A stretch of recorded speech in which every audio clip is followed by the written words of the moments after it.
Puji nama Tuhan. Kami ucapkan selamat pagi dan selamat kita berbakti di dalam nama Tuhan Yesus Kristus. Terima kasih, mari sama-sama kita siapkan hati kita untuk masuk di dalam hadirat Tuhan, menyembah Dia, Raja di atas segala raja. Mari saudara kita siapkan hati kita untuk menyenangkan hati Tuhan. Kita angkat pujian oleh kuasa darah-Mu, oleh kuasa darah Tuhan kita diselamatkan dan kita dikuatkan. Haleluya Yesus, terima kasih. Saat ku masuk di hadirat-Mu Tuhan, kami akan membawa pujian dan kurban buat kepada Tuhan. Haleluya Yesus, haleluya.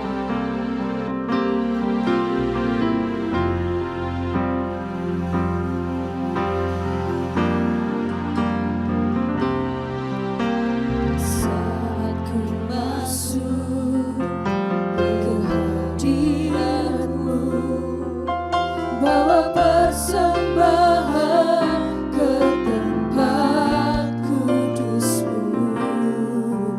Pujian menaikkan sembahku berikan bagimu Allah yang mulia. Kau layakkan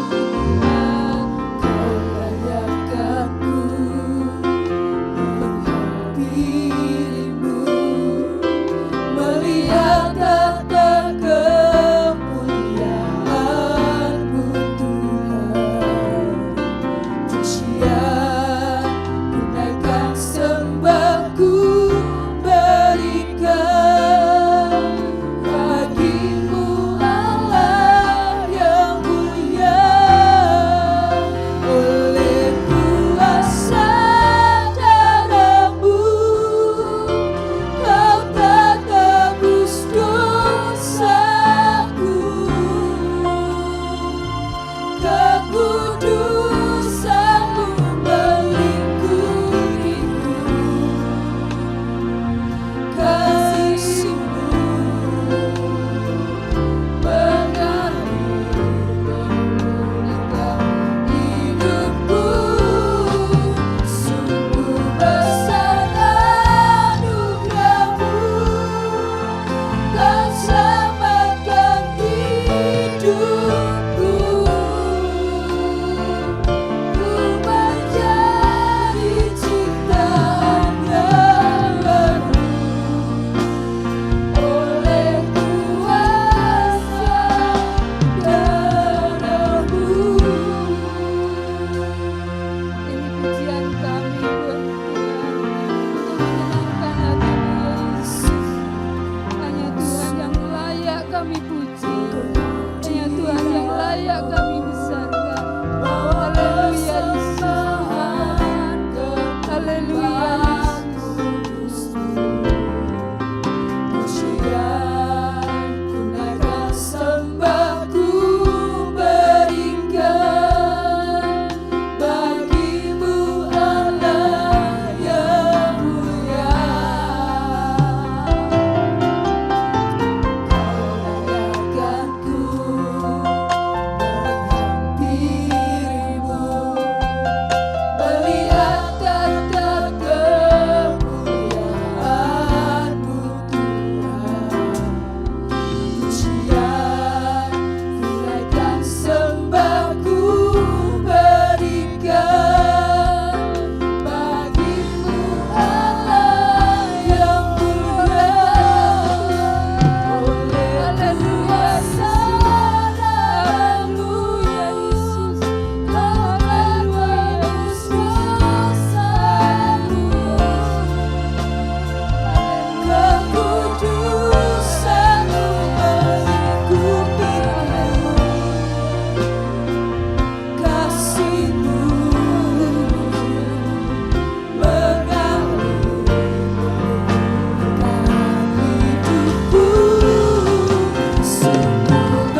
pujian ini. Bahwa hanya oleh karena kuasa darah-Mu Tuhan, kami boleh menjadi ciptaan yang baru.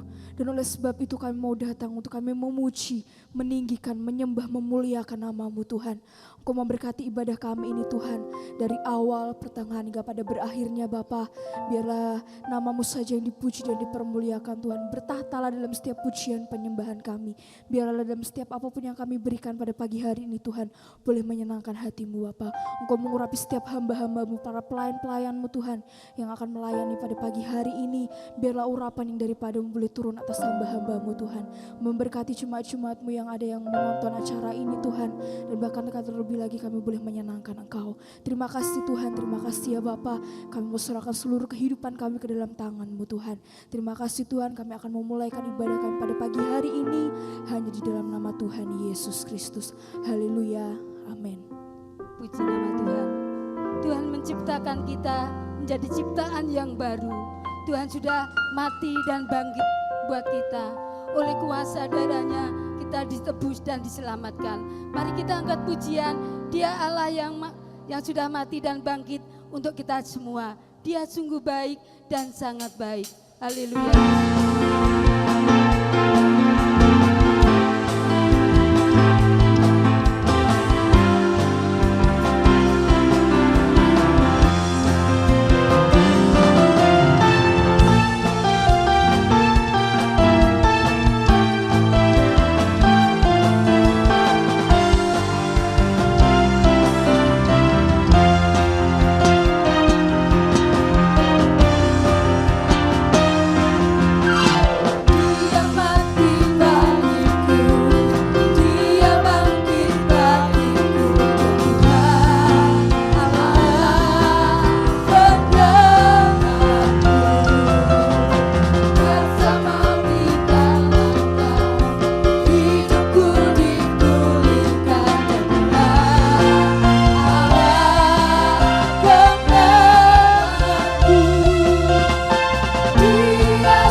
kehidupan kita. Kalau sebentar kita akan mendengarkan sebagian dari firman Tuhan, kita siapkan hati kita untuk mendengarkan sabda yang sebentar disampaikan oleh hambanya. Biarlah firman Tuhan ini boleh menjadi kekuatan di dalam kehidupan kita. Mari kita angkat pujian. Kalau Tuhan itu sudah bangkit buat kita, Tuhan adalah satu-satunya juru selamat kita. Haleluya, haleluya. Kita angkat pujian. Walaupun kita ada di dalam lembah sekalipun, Tuhan tetap bersama dengan kita. Kita tetap kuat, kita tetap terus dan terus mengiring Tuhan. Haleluya Yesus.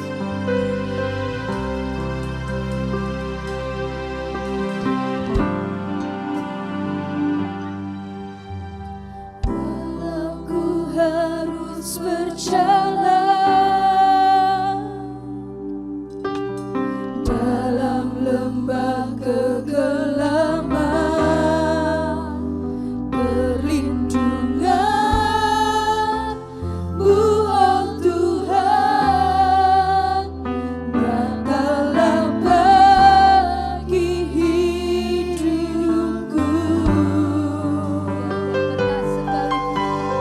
Tiada pernah sedetik pun, Haleluya Yesus. Kau tidak pernah meninggalkan tiada kami. pernah Kau tinggalkan. Sungguh mulia dan sempurna, hanya Kau layak disembah. Yesus, Engkau juru selamatku, dalam janji-Mu kemenanganku. Selamanya kan ku nyatakan besar setiamu Tuhan di hidupku. Biarlah pujian ini yang menjadi pengakuan di dalam kehidupan kita. Kalau Tuhan itu begitu besar. Harus berjalan Haleluya Yesus. dalam lembah kegelapan, perlindungan-Mu, oh Tuhan, nyatalah bagi hidupku. Tiada pernah sedetik pun, tiada pernah Kau tinggalkan. Sungguh mulia dan sempurna, hanya Kau layak disembah. Yesus, Engkau juru selamatku, dalam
memberkati.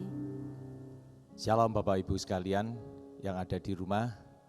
Sebelum kita masuk dalam firman Tuhan, mari kita berdoa.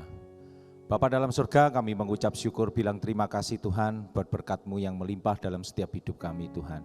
Kami sangat yakin dan percaya ketika kami bersama Tuhan, kami selalu pada perlindungan yang hanya dari Engkau ya Tuhan Yesus.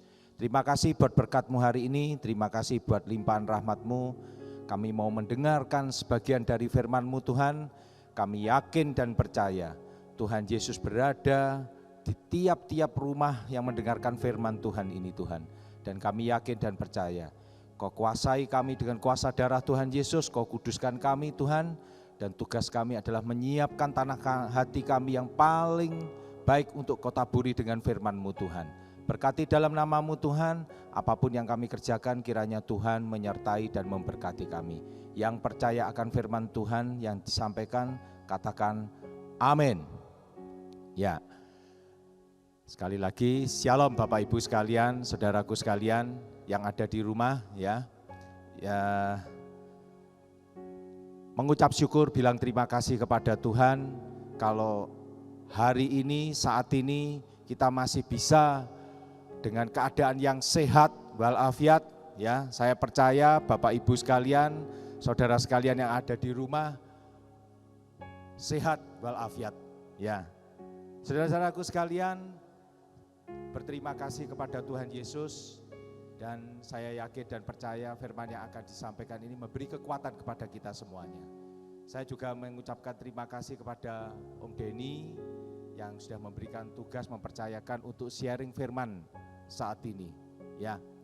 Bapak Ibu sekalian, tema sharing firman hari ini adalah berkat Tuhan lewat kerendahan hati ya. Saya langsung aja Bapak Ibu sekalian ya. Rendah hati, lawan dari rendah hati adalah sombong ya.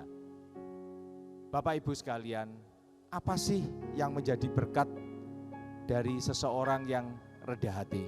Nanti di section berikutnya saya nanti akan bawakan apa itu tentang berkat-berkat untuk orang yang rendah hati. Tapi sebelum itu Bapak Ibu sekalian, saya ingin definisi tentang rendah hati ini saya ingin sampaikan kepada Bapak Ibu sekalian ya, di mana Tuhan Yesus sendiri yang mengajar tentang kerendahan hati. Kalau Bapak Ibu lihat di Alkitab ya, di Alkitab ya banyak hal tentang di Mazmur terlebih ya, kalau Bapak Ibu tentang kerendahan hati ini ya. Bapak Ibu sekalian, di Lukas 18 ayat 9 dikatakan seperti ini ya. Ini yang mengajar Tuhan Yesus sendiri Bapak Ibu sekalian ya. Saya mau bacakan ya. Kalau saya mau sedikit dramakan Bapak Ibu sekalian ya, tentang kerendahan hati itu seperti ini yang diajarkan oleh Tuhan Yesus ya. Dan kepada beberapa orang yang menganggap dirinya benar, jadi kalau orang itu kalau menganggap dirinya benar itu berarti itu banyak sombongnya ya Bapak Ibu sekalian ya. Dan memandang rendah semua orang ya, Yesus mengatakan perumpamaan ini. Ada dua orang pergi ke bait Allah untuk berdoa, yang seorang adalah Farisi dan yang lain adalah pemungut cukai ya. Pemungut cukai Bapak Ibu sekalian tahu bahwa pemungut cukai adalah orang yang berdosa, yang sering membuat susah banyak orang pada waktu itu ya. Ya. Orang Farisi itu berdiri dan berdoa dalam hatinya begini. Ya, ini kalau saya sedikit dramakan Bapak Ibu sekalian ya. Ya Allah, ya. Aku mengucap syukur kepadamu. Karena aku tidak sama seperti orang ini, dia orang lain ya. Dia menunjuk karena yang orang lainnya yang di sebelahnya adalah pemungut cukai ya. Bukan perampok, bukan orang lain, bukan pezina dan bukan juga seperti pemungut cukai ini. Dia menunjuk seperti itu Bapak Ibu sekalian ya. Aku berpuasa 2 kali seminggu, aku memberikan 1/10 dari segala penghasilanku. Ya, seperti itu yang dikatakan oleh orang Farisi itu Bapak Ibu sekalian ya. Tetapi pemungut cukai itu berdiri jauh-jauh ya. Seakan-akan dia tidak berani untuk masuk ke dalam bait Allah itu ya. Karena dia tahu kalau dia ini bersalah, kalau dia ini berdosa, Bapak Ibu sekalian ya. Ya. Bahkan ia tidak berani menengadah ke langit. Jadi dingkluk Bapak Ibu sekalian dia seperti itu ya. Melainkan ia memukul dirinya dan berkata, dia dengan menyesalnya dia katakan gini, ya Allah, kasihanilah aku orang berdosa ini. Ya, aku berkata kepadamu, ya ini kata Tuhan Yesus ya, orang ini pulang ke rumahnya sebagai orang yang dibenarkan Allah, dan orang lain itu tidak. Artinya orang lain itu tidak itu siapa? Orang Farisi itu Bapak Ibu sekalian. Jadi orang yang dibenarkan menurut Tuhan Yesus adalah orang yang rendah hati, orang yang tidak sombong Bapak Ibu sekalian ya. Ya, sebab barang siapa meninggikan diri, ia akan direndahkan, dan barang siapa merendahkan diri, ia akan ditinggikan.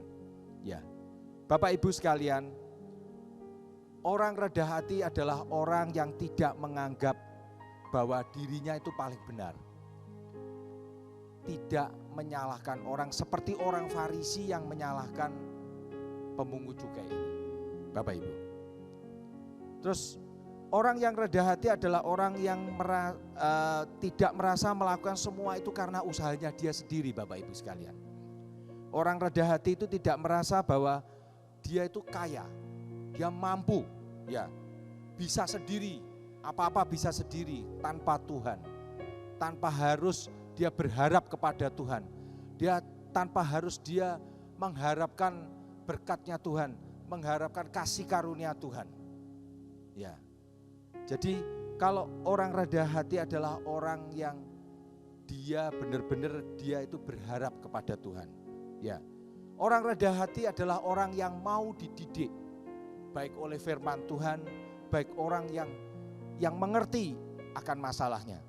Ya, orang rendah hati adalah orang yang mau menerima teguran Bapak Ibu sekalian. Ya, orang rendah hati adalah orang yang seperti kalau Bapak Ibu baca seperti Daud. Ya, kalau Bapak Ibu sekalian nanti ada Alkitab di rumah ya, bisa dibuka di 2 Samuel 12 ayat 9. Nanti selanjutnya juga di ayat 13 Bapak Ibu sekalian bisa membacanya. Jadi seperti seorang Daud yang luar biasa ya. Saya nanti juga mau bandingkan dengan Daud dengan Saul ya. Daud adalah orang yang luar biasa. Dia jatuh dalam dosa. Dosa yang sangat besar bagi masyarakat. Ya, aib bagi keluarga. Tapi ketika dia diingatkan sama si Nabi Natan, dia katakan seperti ini di ayat 13 diginikan. Lalu berkatalah Daud kepada Natan, aku sudah berdosa kepada Tuhan. Dan Natan berkata kepada Daud, Tuhan telah menjauhkan dosamu itu, engkau tidak akan mati. Artinya apa Bapak Ibu sekalian? Ketika seseorang itu punya kerendahan hati, seseorang itu punya hati yang mau menerima kesalahannya. Ya, walaupun dia seorang yang punya pangkat, punya jabatan, seperti Daud ini adalah seorang raja yang ditegur oleh Nabi Natan. Ya, dia langsung tahu bahwa dia bersalah, dia mengakuinya dan dia menyesalinya. Dan dia mau bertobat Bapak Ibu sekalian. Tapi lain dengan Saul Bapak Ibu sekalian. Ya, Saul ketika diminta sama Tuhan untuk dia menghabisi, ya dalam tanda kutip menghabisi Amalek, ya kerajaan Amalek, ya dia disuruh membunuh rajanya sama Tuhan, disuruh membinasakan seluruh yang ada dan jangan membawa apa-apa dari negeri Amalek itu. Tapi si Saul ini selalu ketika ditegur sama si Samuel, karena dia jarahannya diambil, itu ada ternak, ada emas, ada perak dia bawa ya. Dia selalu berkilah. Ya. Orang yang sombong, lawan dari rendah hati itu, kalau ketika dia ditegur, dia tidak langsung dia sadar akan kesalahannya. Tapi dia selalu berkilah, tidak seperti Daud. Ketika dia ditegur, Daud, kamu bersalah gini olehlah binatang. Dia langsung menyesali. Tapi kalau si Saul enggak, saudaraku. Ya, Bapak Ibu sekalian, saya mau lanjut. Sekarang, berkat apa sih yang didapat dari Tuhan ketika kita itu mempunyai kerendahan hati? Yang pertama adalah mendapat kekayaan, kehormatan dan kehidupan. Ya, saya baca di Amsal 22 ayat 4 dikatakan seperti ini Bapak Ibu sekalian. Ganjaran kerendahan hati dan takut akan Tuhan adalah kekayaan, kehormatan dan kehidupan. Saya mau bahas satu persatu Bapak Ibu sekalian tentang bagaimana berkat Tuhan itu karena rendah hati ini. Yang pertama tadi mendapatkan kekayaan, kehormatan dan kehidupan. Ya. Kekayaan menurut firman Tuhan itu seperti ini Bapak Ibu. Di 2 Korintus 8 ayat 7 dikatakan seperti ini. Maka sekarang sama seperti kamu kaya dalam segala sesuatu. Dalam iman, dalam perkataan, dalam pengetahuan, dalam kesungguhan untuk membantu, dan dalam kasihmu terhadap kami. Demikianlah juga hendaknya kamu kaya dalam pelayanan kasih. Jadi yang pertama definisi kasih, karena itu berkatnya Tuhan. Ketika kita itu punya kerendahan hati, di Amsal 22 ayat 4 tadi ya Bapak. Ganjaran kerendahan hati dan takut akan Tuhan adalah kekayaan yang pertama. Ya, itu kaya menurut Tuhan itu dikatakan seperti ini. Sama seperti kamu kaya dalam segala sesuatu. Baik itu materi, baik itu pikiran, baik itu hikmat, baik itu apa saja, kaya apa saja. Menurut Tuhan itu seperti itu. Ya. Tapi kaya itu juga Tuhan katakan kita juga diminta untuk supaya kita itu bisa menjadi berkat. Ya. Dalam iman, dalam perkataan. Jadi berkata-kata kepada orang lain itu tidak membuat orang lain itu sakit hati atau marah. Ya. Dalam pengetahuan.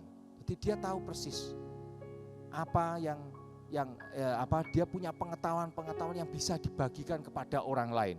Ya. Dalam kesungguhan untuk membantu siapa Bapak Ibu sekarang? Membantu orang lain. Ya. Dan dalam kasihmu terhadap kami. Ya. Demikian juga hendaknya kamu kaya dalam pelayanan kasih. Jadi kalau definisi kaya menurut Tuhan itu adalah bagaimana kita itu bisa menjadi berkat bagi orang lain. Otomatis Bapak Ibu sekalian, kalau kita itu bisa menjadi berkat, kita juga pasti diberkati dahulu oleh Tuhan. Ya. Kedua, yang B, Bapak Ibu sekalian ya. Jadi ganjaran kerendahan hati dan takut akan Tuhan adalah kekayaan dan kehormatan. Ya. Kehormatan di sini dikatakan di sini bahwa yang B adalah kehidupan ya. Mazmur 69 ayat 32 dikatakan gini. Ya. 69 ayat 32. Lihatlah hai orang-orang yang rendah hati dan bersukacitalah kamu yang mencari Allah, biarlah hatimu hidup kembali. Ya. Jadi Bapak Ibu sekalian, ganjaran dari seorang yang rendah hati adalah dia mempunyai kehidupan. Dan ketika dia bersama dengan orang lain, orang lain juga bisa menjadi bisa bersemangat. Artinya hidup itu seperti itu Bapak Ibu sekalian. Jadi ketika dia bersama-sama dengan orang lain, dia bersama dengan istrinya, dia bersama dengan anak-anaknya, dia bersama dengan orang tuanya, dia bersama dengan tetangganya, atau dia bersama dengan teman bisnisnya, ya. Semua yang bersama dengan dia itu bisa hidup Bapak Ibu sekalian. Otomatis ketika orang lain bisa hidup, dia pasti dia punya kelebihan, dia bisa hidup dulu. Gitu Bapak Ibu sekalian ya. Yang ketiga adalah kesejahteraan. Ya. Jadi di Mazmur 37 ayat 11 dikatakan seperti ini. Tetapi orang-orang yang rendah hati akan mewarisi negeri dan bergembira karena kesejahteraan yang berlimpah-limpah. Ya. Jadi hal yang ketiga Bapak Ibu sekalian ya.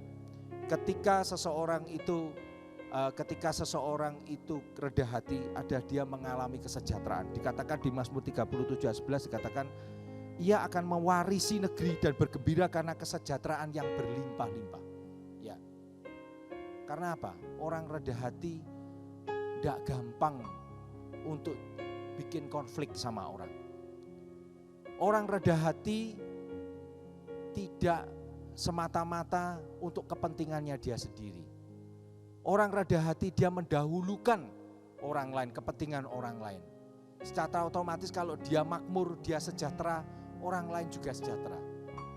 Jadi karena manusia ini Bapak Ibu sekalian ya, manusia ini diciptakan Tuhan adalah makhluk sosial. Dia tidak bisa berdiri sendiri, dia tidak bisa hidup sendiri.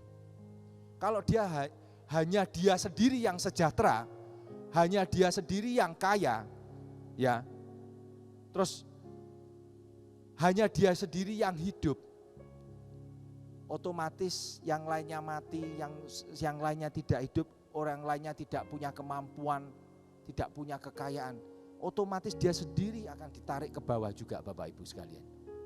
Tapi kalau dia sendiri kaya, dia sendiri hidup, dan dia sendiri sejahtera, dan dia membawa dampak bagi orang lain, dia akan dia akan terus membawa kesejahteraan dan dia sendiri akan sejahtera Bapak Ibu sekalian. Bapak Ibu sekalian, itu yang pertama, berkat Tuhan untuk kerendahan hati. Yang kedua, Bapak Ibu, ya, saudaraku sekalian, yang kedua dari berkat Tuhan karena rendah hati adalah ditinggikan dan mengalami promosi karena Tuhan, ya, dari Tuhan. Matius 23 ayat 11-12 dikatakan seperti ini Bapak Ibu sekalian. Barang siapa terbesar di antara kamu, hendaklah ia menjadi pelayanmu. Dan barang siapa meninggikan diri, ia akan direndahkan.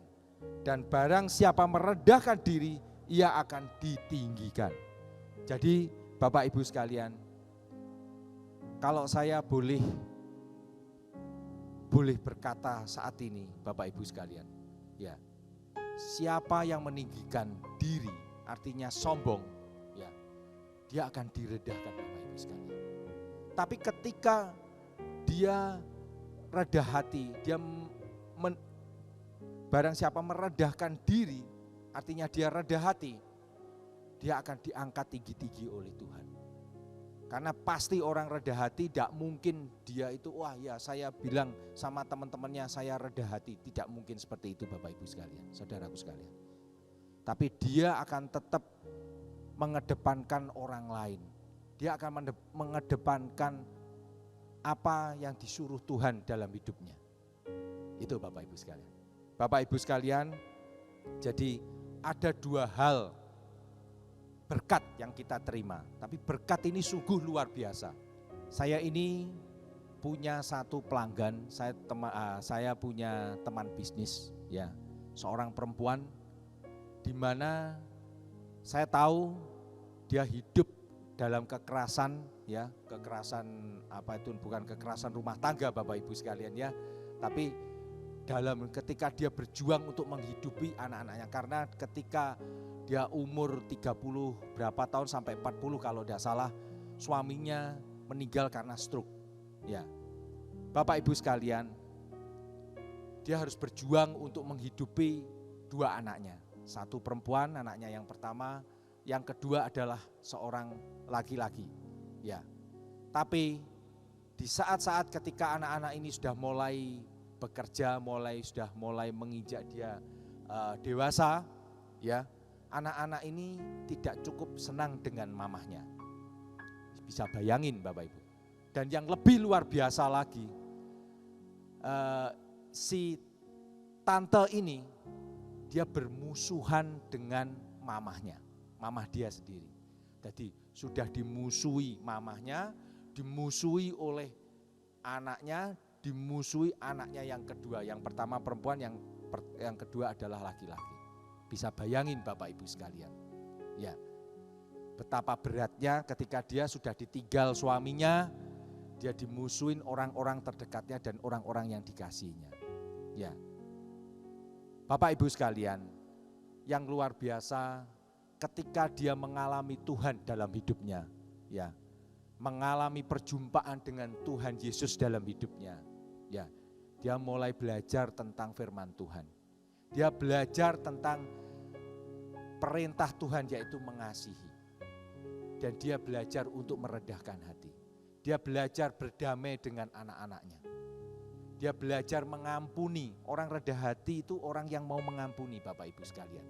Ya, dia belajar untuk mengampuni anak-anaknya. Walaupun harta benda itu dia yang punya loh, toko itu dia yang punya, Bapak Ibu sekalian.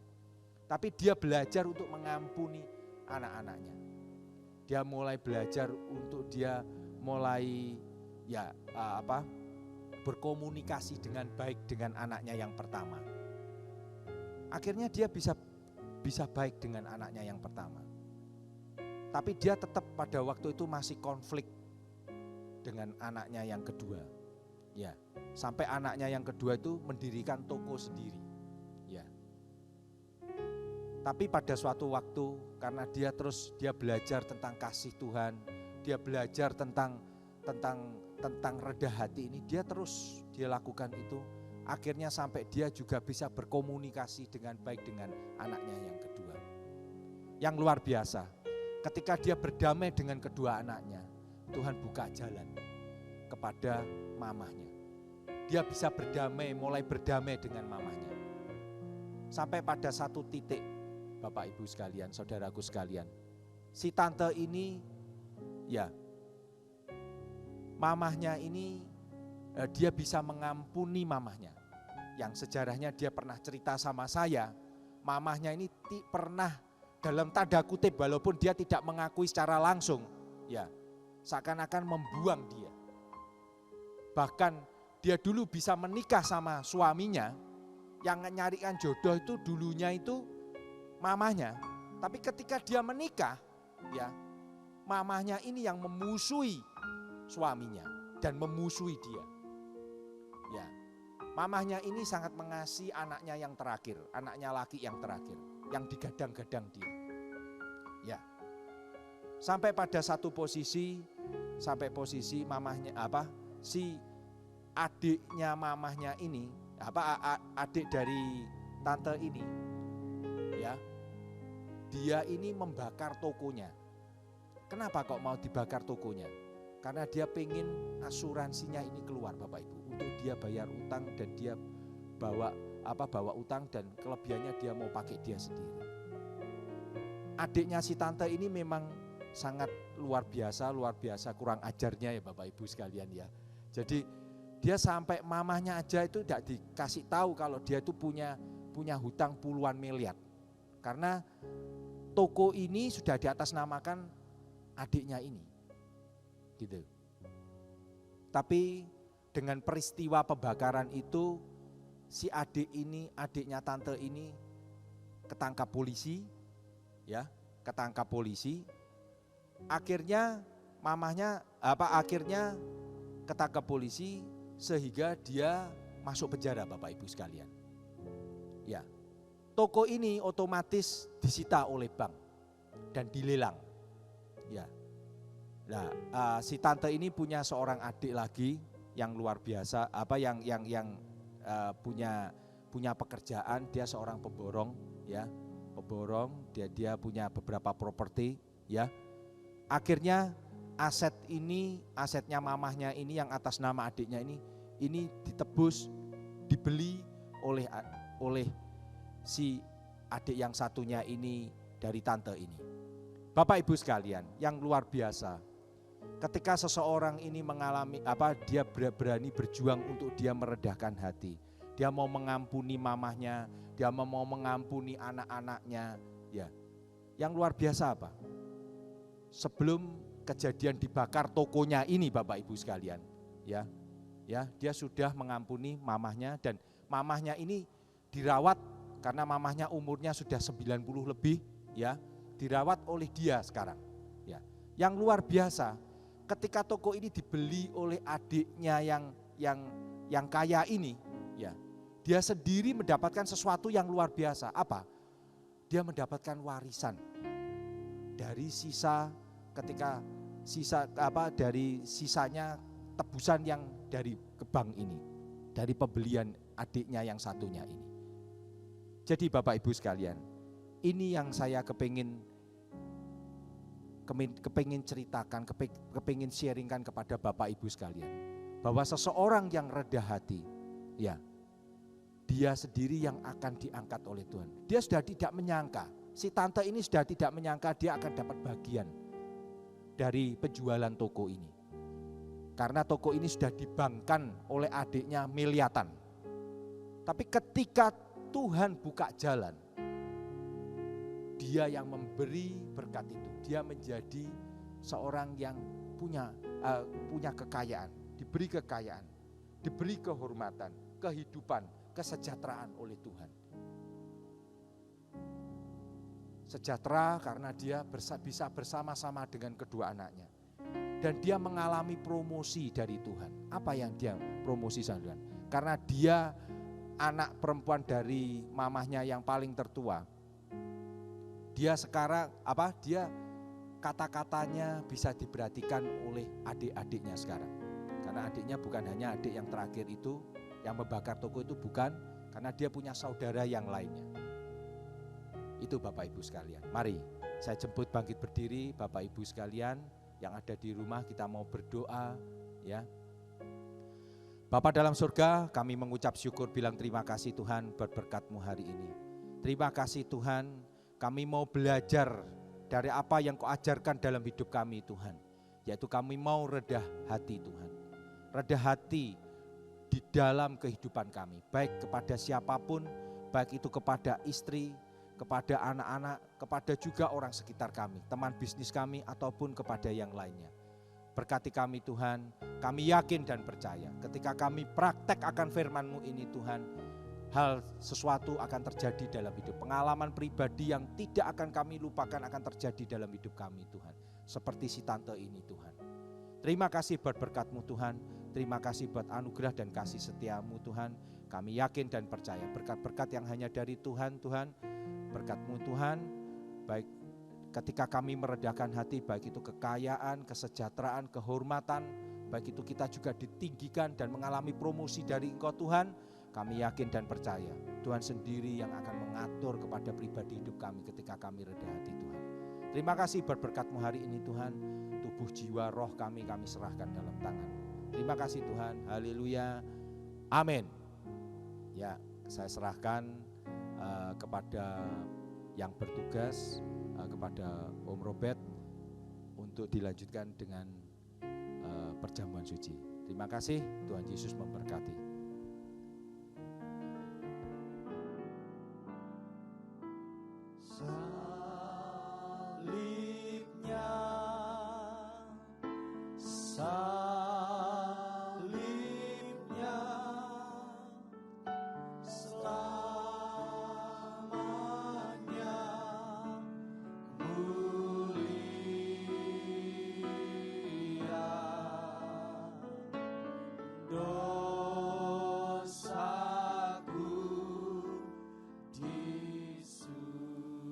Puji Tuhan, saudara-saudara yang terkasih dalam Tuhan Yesus Kristus. Mari kita persiapkan kehidupan kita untuk menerima perjamuan suci pada saat ini.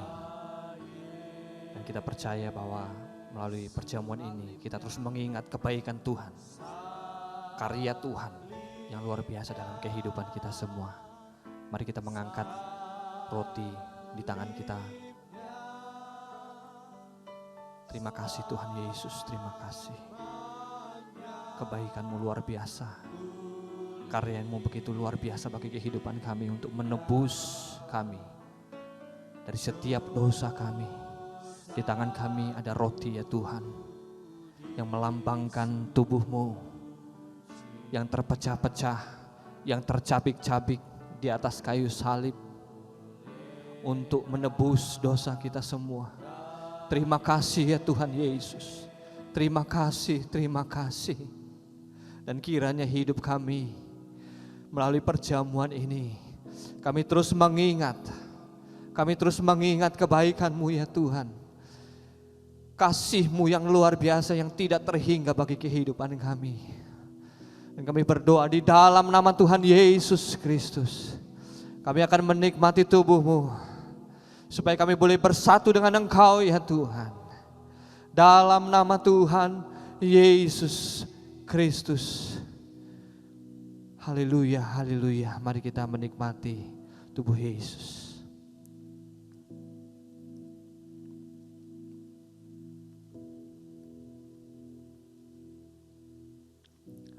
Terima kasih Tuhan Yesus, terima kasih, terima kasih. Terima kasih kami mengucap syukur ya Tuhan. Terima kasih ya Tuhan Yesus Kristus. Haleluya, haleluya, haleluya, haleluya, haleluya. Saudara-saudara yang terkasih dalam Tuhan Yesus, mari kita mengangkat cawan yang berisi anggur yang melambangkan darah Yesus yang tercurah, yang terkucur di atas kayu salib, menyucikan. Darah Yesus menyucikan kehidupan kita semua. Darah Yesus membasuh kehidupan kita semua. Darah yang tidak ternilai ini menyucikan, sekali lagi menyucikan kehidupan kita semua. Terima kasih ya Tuhan Yesus. Terima kasih ya Tuhan Yesus. Terima kasih, darah-Mu membasuh kehidupan kami yang penuh dengan dosa, kembali disucikan. Terima kasih Tuhan Yesus, terima kasih Tuhan Yesus Kristus. Di dalam nama Tuhan Yesus Kristus, kami akan menikmati darah-Mu bersatu di dalam kehidupan kami, menjadi pengingat bagi kami, untuk kami terus mengasihi Engkau. Dalam nama Tuhan Yesus Kristus, mari kita menikmati darah Yesus ini. Haleluya, haleluya, haleluya, haleluya.